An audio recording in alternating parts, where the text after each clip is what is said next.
You know what news I loved recently? What's that? Mattel becoming so confident with their Barbie movie. Oh, yes. And I guess just properties in general, that they are raiding the toy box. And by that I mean they're working on 45 different Mattel properties for the big screen. Oh my God, James, when all of those are a success, they can combine them into a Mattelliverse. Haha, just kidding, they're all going to fail. No, wait. We've got Hot Wheels. We've got Matchbox. Oh my God. Yeah. Hey, kids, play with these matches. They're magical. They can burn down anything. Absolutely. They got He-Man. We got Polly Pocket. They got Rock Them Sock Them Robots. They got Magic 8 Ball, American Girl, Uno, Viewmaster. You know Viewmaster, you look through a thing and you go, oh yeah, that's a picture. Yeah, it's a boat or something. That's great. Oh, all the boats of the world. What if it was magic though? No. Oh. Anyways, welcome to Caravan of Garbage, where this week we're talking one of the biggest swings, I guess, at bringing a toy to cinemas, a Mattel product also, as well as Barbie. He-Man. We were going to watch a Barbie computer animated movie. I started it, the first one. And then you were like, but wait, we're men, we're a couple of bloody men. I mean, we can't watch a movie for girls, we're going to watch a movie for men. I started it, and I'm like, I fucking hate this. Okay. But also, it was made in an era with technology for a completely different demographic that's not me, direct to video. Yeah, right. Like, what am I doing? Right? You know? And plus, if the video did really well, we'd have to do all of them, and there's like 50. So we're not going to do that. Instead, we're like, oh my God, let's watch 1987's Masters of the Universe. Now, what's interesting about Masters of the Universe is Go on. that it asks the question, what if Star Wars until the budget ran out? Oh my God. You're absolutely right. We've got a sand planet. We've got stormtroopers. We've got a Darth Vader. We've got a Yoda. We've got assorted freaks. We've got New Jersey. That's the point where the budget... That's exactly right. Well, see, I saw this as a kid. I don't Yeah, know. me too. I saw this In the 90s. Yeah, well, I saw this in the 80s when it came out at cinemas. And prior to that, I had been, I'll say, a fan of the cartoon series. But what I really mean is... It was on. Yeah, and I was... it was shot into my eyeballs as a child. And the thing about that cartoon is it's the never-ending battle between, you know, the good guys, you know, He-Man's forces and Skeletor's forces to control the great magic of Castle Grayskull. But Skeletor already has a great castle, by the way. He's got fucking Snake What do you want, Mountain. what do you want, one in an investment property? Get out of here.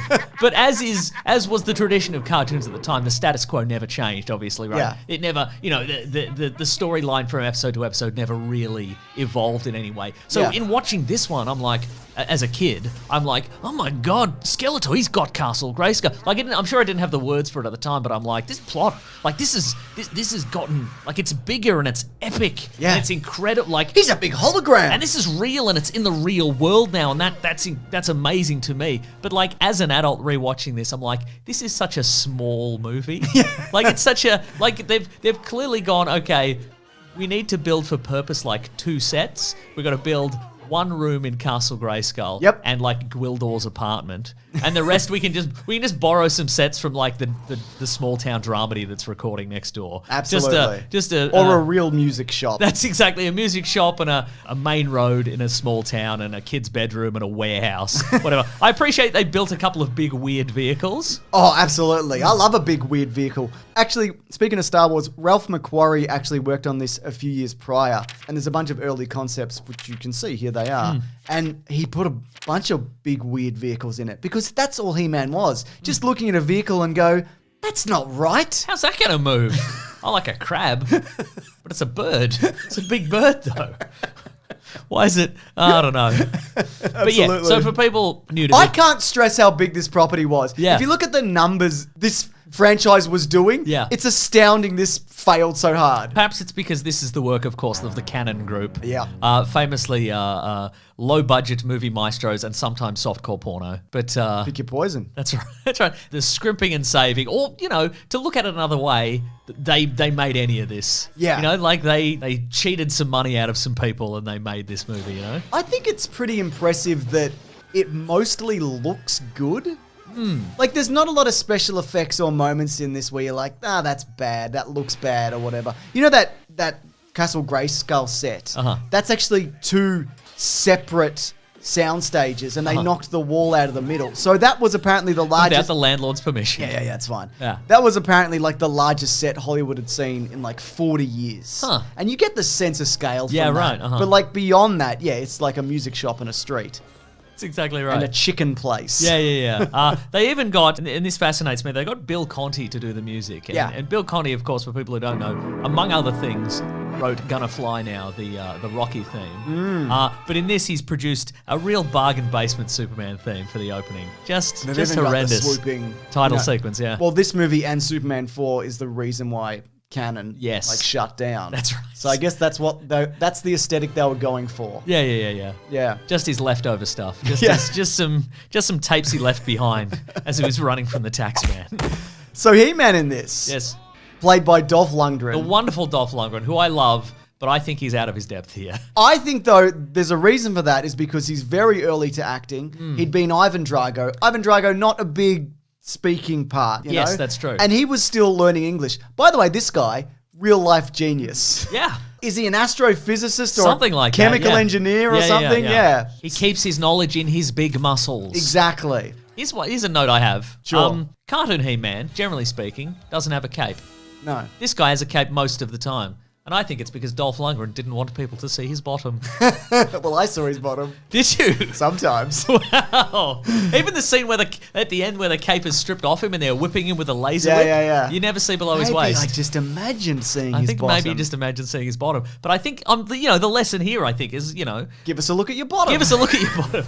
The lesson here is, even if you're just an absolute, chiseled Adonis of a man, you can have, the world chips away at you and gives you little insecurities, and also work harder, dummy.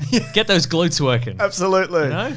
So what's interesting about that is he wanted to wear like a longer pants because he's in like little leather underwear, that's He-Man. Especially, but I mean, chafing issues, especially if you're running. Totally. And they wanted to put him in like little underpants and like big boots. And so the way they convinced him, no, the big boots and the leather underpants, that's much cooler and much more masculine. So that's why he's in it. He was like, I don't want to wear this. Yeah. And they're like, that's cool, trust us. It's cool and normal. So apparently some stipulations for the character of He-Man in this is no love interests, can't kill anyone. So that's why all the stormtroopers are robots, right? Also, they went to him and said, listen, you're big. We love how big you are, but we got a problem. You're too big. You're going to have to do all your stunt work yourself because we can't get a stunt man who's as big as you. Also, we don't want to pay for one. It was a lie. Yeah. It was that big. Yeah, you're absolutely right. I've encountered the Canon group before. So Dolph Lundgren said in a French magazine, just after this was released, that working on this film was a nightmare. The shooting schedule was 5 months and included 2 months of night shooting. And imagine just being this big all of the time. Right? It's hard work. I know people are like, roids and et cetera and whatever, but it's still very difficult to look and maintain this. Because he's not doing it for like a 30-second shirtless scene. He's shirtless the entire movie. Yeah. And you would think that at a certain point you'd go, oh, they're on Earth now. He'd better disguise himself, and maybe he puts on a pink shirt and they call him Adam or whatever. That'd be a bit of fun, right? Yeah. But no, he's got to be shirtless and oiled. Absolutely. The entire movie, And speaking of shirtless and oiled, so Frank Langella plays Skeletor, and he wanted initially for him to look more like the cartoon, as in like less covered up. The opposite of Adolf, you know? Sure. But Gary Goddard, who was the director... I want everyone to see my bottom, Frank Langella said. So Gary Goddard objected to Frank Langella showing off his body in the movie because he didn't want Skeletor to be sexy. Oh. So this was dropped. Well, the internet has proven him otherwise. It's too late. Yeah. He's very sexy. Good makeup on him, I reckon, as well. I think so too. This Skeletor, as a kid... terrified me. Absolutely shit my pants seeing this. And even now, coming back to this like 30 years later, I'm Your like... bowels are rumbling. Yeah, I see it at first, I'm like, it's like it's that guy I was afraid of. So Frank Langella actually went on record in an interview stating that playing Skeletor was one of his favourite roles. I think his kids wanted him to do it. Yeah, his young son was a huge fan and loved running around the house shouting by the power of Grayskull. So he took on the role. He even wrote some of his own lines like, tell me about the loneliness of good He-Man. Is it equal to the loneliness of evil? When I heard that, I went, shit, that's like a real line in a real movie. This is Shakespeare. Somewhat. This is oily Shakespeare with laser guns. Well, Eva Lynn's like, there's something Shakespearean about, her and her relationship with Skeletor, and he's like, I just quest for power and whatever. By the way, fucking sick second outfit, Skeletor. Right. Love what you're going for there. Really good. You look fucking amazing. Disagree? No, I firmly agree. Isn't it interesting, though, that He-Man's magic sword is only magic for like the last 5 minutes of that movie? What do you want, Mason? Magic the whole time. Yeah. I don't really love the design of it either. They could have used the classic design, but there's a reason why they didn't. We'll come back to it. Is it money? Probably, but another thing. I also love some of the designs in this. There's 4 freaks, right? Just some good, scary creature design. There's 4 freaks who have an awful lot of trouble tracking down one teenage girl from Earth. Yeah, man. Just they're running her a merry chase, bloody. Well, she was in that Bruce Springsteen film clip. Of course, that's right. She's dancing on out of there, mate. Okay, cardio's good, is what you're saying. yeah, that's okay, what I love I'm that. saying. Do you see the lizard guy's got like an inflatable neck? Apparently he had a straw in his mouth so he would like inflate it on the go. Those 4, yes, and I know some of them aren't classic He-Man characters. Blade was new, I remember Blade's being new. like... Beastman's from whatever. But I think that's very Castle Grayskull, Snake Mountain He-Man. I think if they'd given them a little bit more colour, Yeah. they'd be more authentic to the cartoon. But Sure. in this, you know, I guess you bring it to the real world, they all got to wear black, you know. I feel like, though, this movie, I haven't mentioned this, it's not that bad. It's not that good. kind of- no, it's not that good either. I know, but I feel like the Earth stuff in the middle. Yeah, I mean, there's a battle in the streets, and Yeah. they're bringing some of their weird ships to Earth. I Yeah, think yeah. all of that looks pretty good, and Yeah. there's some compositing of things flying around, which is pretty fun. I think it's good for the budget they had, which I presume was very low. But it's higher than you think. Yeah. Recently on our podcast, The Weekly Planet, we've been sort of bemoaning this idea of like all big blockbuster movies have to cost like $200-300 million. Well, I love that. You're bemoaning. I'm That's for right. it. And if they don't make $1 billion, they're considered a failure. And we've been like, well, maybe, you know, the presence of the low to mid budget movie will reemerge in Hollywood. And I'm like, what an incredible idea. And then I rewatch this and I'm like, oh, maybe I spoke too soon. Maybe there's a flaw to that. Okay, sure. Don't go too low. I appreciate that. But I feel like when they come back to Castle Grayskull at the end and there's a final battle and they bring over Marty McFly's principal and he's like, I'll shotgun some robots or whatever. That's right. Or whoever. Yeah. Just some freaks. Yeah. I love all of that. Come with me, Tom Paris from Star Trek Voyager. We're going to team up. I feel like there's like a little bit of effort going on there. Okay. That was the Canon Group's motto. A little bit of effort. A little bit of effort, if you don't mind. A little bit of effort and a lot of tax evasion. But no stuntmen. No stuntmen. We can't afford it. Yeah. But I love that character also at the end. He's like, why would I go back to Earth? I could shoot anybody here, and I got a beautiful woman. That's right. I live in this castle now. I can shoot her if I want. Then bring me another one. So here's the thing. The reason it is the way it is because this is based on the toys and not That's the name of the making of. This is the way it is. Whether This you is like it or why- not. Yeah. It's based on the toys, not the animated series. Okay, sure. And if you did the animated series straight up, you'd have to put in like the tiger. There's things in God, that. then was never a tiger. Never a tiger. Yeah. Also, this is the first time I'd experienced a post-credit scene. Yeah. Skeletor's coming up and he's like, hello, I'll see you again. I'll be back. Just lounging in this pool. I'm having a lovely time. Absolutely. There was going to be a sequel, which we'll get to. But before we do that, let's talk trivia, Mason. All right, let's do Or it. as I like to call it, Masters of the Unitrivia. Masters of the Unitrivia. Yeah. So Mattel, the toy company that produced the original He-Man toys, ran a contest where the winner would get a role in this new He-Man movie. Ooh. Yeah. So the production was under a great deal of pressure to finish on time and under budget. So director Gary Goddard had to squeeze the contest winner into the shoot. The winner. Just squeeze him into a costume. Yep. The winner, Richard Sponda, Okay. is Pig Boy, who hands Skeletor his stuff when he returns from Earth. And he's even listed in the end credits. But at a 2012 PowerCon panel on the film, Richard Sponda stated that the night after he filmed his cameo in the film, his face was burning and he was in agony from the removal of the mask, which was glued to his face and was ripped off. Oh no. Well, they ought to go. They ought to run. Yeah. From the IRS probably. Exactly. You work in a pet shop. The Skeletor mask actually found new life, speaking of Star Trek. It's pronounced Skellingtor. The Skeletor mask found new life in Star Trek The Next Generation and Star Trek Deep Space Nine as the face of a skull-faced alien that Worf often fights in the holodeck. Oh, there's a lot of little Star Trek references in this. Not deliberately. Lasers, blasters, Tom Paris, lightning, for example. guy falls down a pit. Chelsea Field who plays Teela, married to Scott Bakula. Scott Star Trek Bakula. Enterprise, yeah. And Scott Bakula rhymes with Dracula. That's right. Frank Langella played Dracula. Whoa. Probably. God, everything in Hollywood links together, doesn't it? Nepotism. It's nepotism, isn't it? Probably. Yeah, probably. Christina Pickles, who plays the sorceress, Okay. and Courtney Cox, who plays Julie Winston, apparently, went on to play mother and daughter in Friends. Friends? You didn't recognize her from Friends, but I did. I didn't recognize her from Friends because I just knew her as, in this movie, as a woman who's wearing a jean jacket made of jeans. Oh, yeah. See that? Yeah, absolutely. Incredible. That's the 80s, baby. Do you think that's a real Sarah Connor situation at the start, where she's like, I'm working in a restaurant. Hope nothing fucking weird happens. Yeah. I think it was also a fun.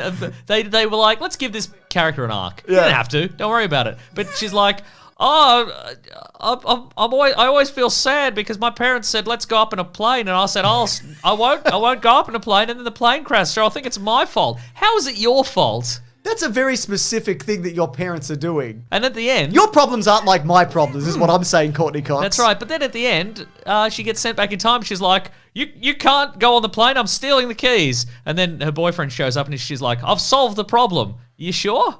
You sure about that? You sure about that? You sure he doesn't have a spare set of keys? Maybe or he'll this- get the keys back from you because you're a child? Maybe this is what caused it in the first place. Right. This is a time loop. Oh my God, the loop is closed. Yeah. Now, in the official Masters of the Universe comic book adaptation, an alternate ending is used that was written for the movie but never filmed. In the comic, after the final battle between He-Man and Skeletor, Man-at-Arms is in this. He sure is. He comes from the depths of Castle Grayskull carrying a NASA and a United States flag. The NASA flag has Starfinder 5, July 10th, 2221 written on it, revealing that the first humans on Eternia were actually from a future American space mission. Huh. Yeah. Did you ever think about that? I've never thought about that, and I will never think about it again after this. Production designer William Stout took an existing... Stout by name, stout by nature. I don't know about that. Here's a picture. Took an existing fast food stand in Lakeview Terrace and transformed it into Robbie's Ribs and Chicken, where Julie Winston works. According to Stout, the same fast food... I forgot to put this in. The same fast food place was later the site of the infamous Rodney King beating. Oh boy. God. We can still take this out. It's history, Mason. I guess. That's what we're all about here. God. Dolph Lundgren went on record in 1989 with Comic Scene magazine, where he said playing He-Man was his lowest point as an actor. Oh boy. He did all right. Yeah, I think he did. You were He-Man. Yeah. Anyway, he's been asked since, like, more recently, if they make another He-Man, will you be in it? And he's like, oh, yeah. Sure, yeah. You got money? You got money. You got a stuntman? Yeah. So you got money as stuntman? Do I have to take my shirt off because I'll be the king or whatever? Be the king of Eternia. That's a fun little reference that people like to do these days. You get the old guy, you make him the king of the father of the new guy or whatever. Exactly. You know? People love that. That's right. But he has to show his bottom. Yeah, the that's king has true. to show his bottom. That's great. Yeah. So the budget of this was $22 million. Okay. More than I thought. And it was the most expensive canon film. Oh, But the box office was $17.3 million. that's less. I feel like this should have done more like the cartoon. How do you and mean? And then kids would have turned up. Oh, yeah, right. Uh-huh. You know? It's like the Super Mario Brothers movie, the first one. Like, kids aren't going to this. What have you made? What is this? You know? Oh, look, and I don't know. This property, the toys were like the biggest selling thing for like 4 years in a row. But as I understand it made billions of dollars. During the filming of this, the sales dropped. Like, Yeah. they started dropping. So, I mean, maybe this thing was doomed from the start. What is, I think, weird about this movie is that despite the fact that it is based on a toy franchise, it seems to have been, at least in part, like some kind of labor of love. Like you mentioned, they got in Ralph McQuarrie to do some for of the... a bit. For a bit to do some of the designs. I think people involved in the production wanted to get Jack Kirby in to do, like, art design and stuff believe like it, that. yeah. And, like, why would you bother with that if you didn't care? You know? Yeah. So- That's what I'm saying. Yeah. They thought about some of this. They were like, this is for adults. They were ahead of their time. They were. In a way. But it didn't pay off. Yeah, so too bad. You made a big mistake. Why did you do this? Yeah, why try? There was going to be a sequel, though. Oh, yeah. A Masters of the Universe sequel was actually written and cast. Masters of the Tooniverse? Yeah, that's right. They would make that sequel and a Spider-Man film back to back. And the sets from the two movies were built, the costumes were made, both movies were fully cast, and the budget of Masters of the Universe Part 2 was set at $4.5 million. That's low. It's way less. Now, you might be like, how would you get around that, though? Well, I mean, it will be set entirely in a closed shopping mall at night.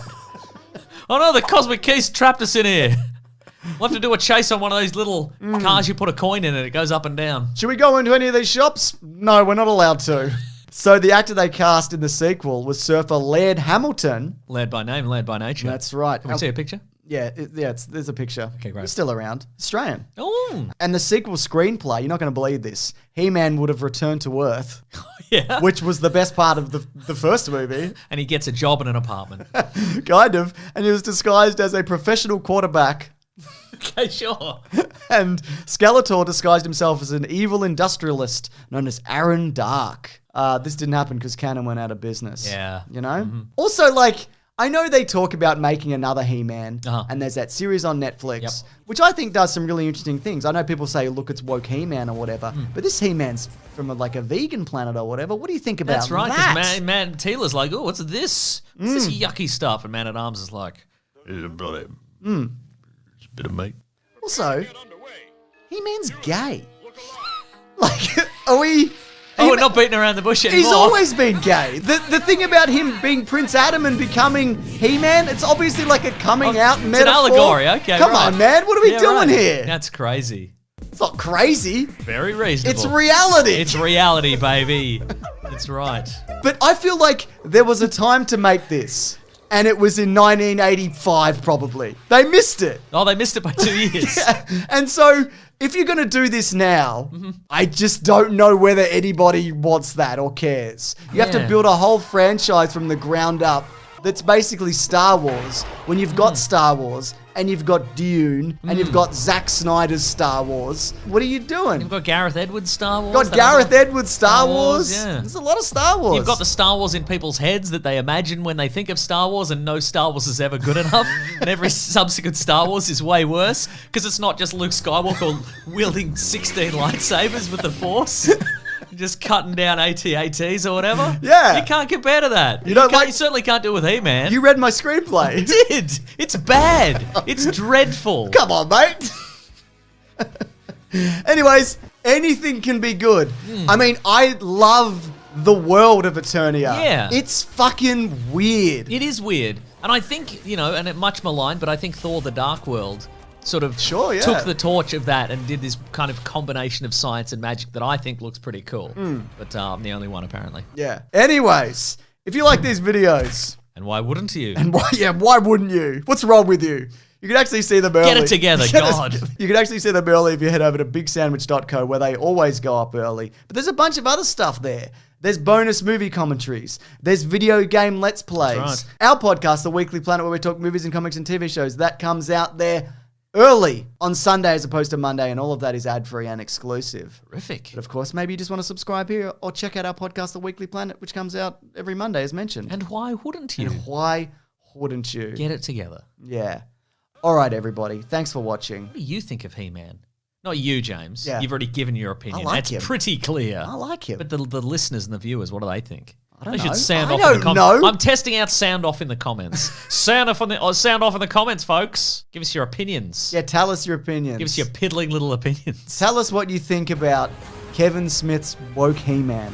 I want to hear about that every day for the rest of my life. Yeah. Just from people being like, I'm mad at this. I want to hear that. Have you ever had a weird dude in a Skeletor costume do a 20-minute video where he's like, you don't get He-Man? Has that ever happened to you? He's gay. I get it. I fucking get it. Yep. All right, thanks, everyone. Grab that gem, you guys. We'll see you next week. Goodbye.